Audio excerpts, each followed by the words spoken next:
ওগো শুনছো, আমি বলছো না যে দেখো আর বাড়ি পেছনে যে জমিটা আছে, এই জমিটা তো আইল কিনারা কিছুই করলা না। হ তুই ঠিকই বলছি, আইল কিনারা করতে হবে। তো আমি কাজ কামের ইতে সময় টুমায় কোনো কিছু পাইছিনি। তো এই সে খুশ টুস গেলাম কোন জায়গায় রাখছি। ওই তুমি কাটলা না সেদিন বললা বসে থুইতে, আমি আবার ওই মুরগির ঘরের কাছে থুই দিছি ধাওগা। ও তুই তুই যে ভাতটা তুই চড়ি দে, আমি আইসি খাবো। হয়েছে আমি যাই জমিটা। আচ্ছা ঠিক আছে, ভালো ভাবতে যাবা আর ওই যাই যেন কাজী কাম দাম করবা না। আরে তুই টেনশনই করিস নি। আচ্ছা ঠিক আছে তাহলে তুই থাক। হ্যাঁ হ্যাঁ হ্যাঁ, যাও যাও, গ্যামজাম ফেসার জন্য করো না তাইলে।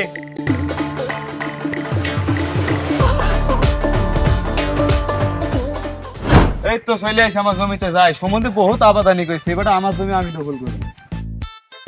হাই হাই হাই, তোমাদের কইছে কি রে আমার জমির মধ্যে খুশপিতে? হাই হাই হাই, এই সুদা এটা আমার জমি, আর ওই সম্বন্ধে আমার জমির ভিতরে খুশপিতে দাঁড়া শালাকে যে টাইট বাজছে, শালা দু হাত জায়গায় আমি খুশপিতবো দেখি।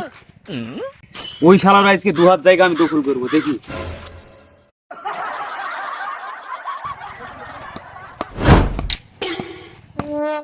কি রে ভাই, আপনি আমার জমিতে খুশ মারছেন কারণটা কি ভাই? এই তোর জমি মানে তুই আমার জমির ভিতরে এসে 2 হাত আগে এসে তুই খুশ মারিছি, আর তোর জমি তুই নাটক করছিস। তুই খুব বেশি বুঝে গেছিস। কিসের আপনার জমি? ওই জমির খুশ হয়েছে ওই আল পর্যন্ত আমার, আপনি কিসের জন্য আমার জমির ভিতরে খুশ করছেন? এই বেটা এই, আমার জমির মধ্যে তুমি খুশ পেতি, তুমি নকশা করছো নাকি? হ্যাঁ ওরে বাবা, তোমার এতই বাহাদুরি, তুমি আমার জমির আইলের ভিতরে তুমি খুশ করতেছো, তোমার সাহসটা কম না? খাইটুতে একদম মহিলা একদম ঠিক করে দেবো। ওরে বাবা, দেশের কি আইন টাইন উঠে গেছে নাকি? প্রয়োজন হয় এখনই আমি পুলিশ নিয়ে আসি, এই জমির আইন ঠিকানা আমি ঠিকঠাক করে গেলাম আমার দম। দাদা তুই আইনের লোক, তুই যাই পুলিশ নিয়ে গেছা। হ্যাঁ আচ্ছা ঠিক আছে, আমি তাই যাই। ভাই কিন্তু কি বেড়া কোথাকার। শালা আমার জমির উপর খুশপিতি, আমার সাথে বেশি মস্তানি করছে, ওর ব্যবস্থা নেই ছাড়বো আমি, দেখি।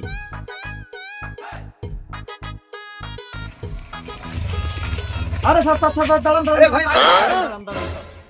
স্যার, দেখেন তো কি হয়েছে। কি সমস্যা ভাই আপনার? স্যার আর বললেন না, আমার বাড়ির উপর আইসি, আমার জমির উপর খুশপিতি, আমাকে আবার উল্টা মারতে চাইছি। এর একটা ব্যবস্থা করাই লাগবে স্যার আপনাদের।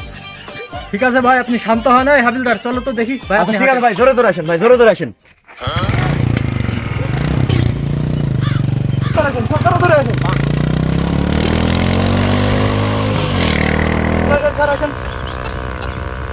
স্যার এই যে এই যে এই জমি আমার, এমনি গাড়ি ঢুকে দেন। স্যার এটা দেখেন, দেখুন এটা দেখেন, দেখুন স্যার এটা দেখেন, এটা আমার জমিতে এখন খুব মারি রয়েছে।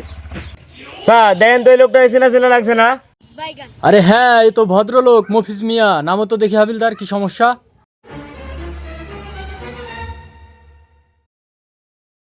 আর স্যার কেমন আছেন? হ্যাঁ ভালো আছি। কি সমস্যা? তুমি তো ভদ্রলোক মিয়া। আর সে কথা শুনুন না স্যার, এই যে এই লোকটা আছে, এই লোকটা তো হারামি। হ্যাঁ এই যে আমার জমির ভিতরে কুতুব নাইকে দেখেন, দেখেন ওই কোলে হয়েছে আগে ফুস মেরেছিল, আমার জমি দখল করে খাইছিল। এবারটা আমি আইসি জমির আইলা ঠিক করতে আইছি, আমাকে আবার মারার হুমকি দিতে। না স্যার না স্যার, ও আমার জমির উপর আইসে এই দেখেন দেখেন এই খুস জোর জবর করে মারছে ও, ঠিক আছে? আমার জমির সীমানা আছে জানো, ওই খুসটা পর্যন্ত আমার জমি, সে জোর করে আমার জমির ভিতর খুস মারছে। আচ্ছা আপনি শান্ত হন ভাই, ঠিক আছে? আপনার কাগজপাতি কি হার্ড আছে? জমির দলিল পত্র? হ্যাঁ স্যার, আমার কাগজপাতি সব ঠিক আছে, আমি নিয়ে আসছি, দাঁড়ান। আচ্ছা মফিজ মিয়া, এই জমি কি সত্যি আপনার? আরে দারোগা সাহেব, আমার এই সয় সম্পত্তি সবই ওই বেটা জোর জবরদস্তি করি আমার এই জায়গাটা সব দখল করে রাখছে। আচ্ছা ভাই বুঝতে পারছি। এই তো স্যার দেখুন আমার কাগজপাতি। আচ্ছা মফিজ মিয়া, আপনার কাগজপাতি দেখান তো। এই নেন স্যার আমার কাগজপাতি।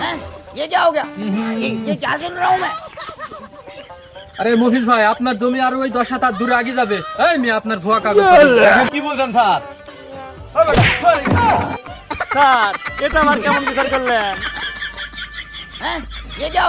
আচ্ছা মফিজ মিয়া থাকেন। এই হাবিলদার গাড়ি ঘুরাও। আচ্ছা ঠিক আছে ভাই, প্রয়োজন পড়লে আবার আইসেন। আচ্ছা ঠিক আছে ঠিক আছে।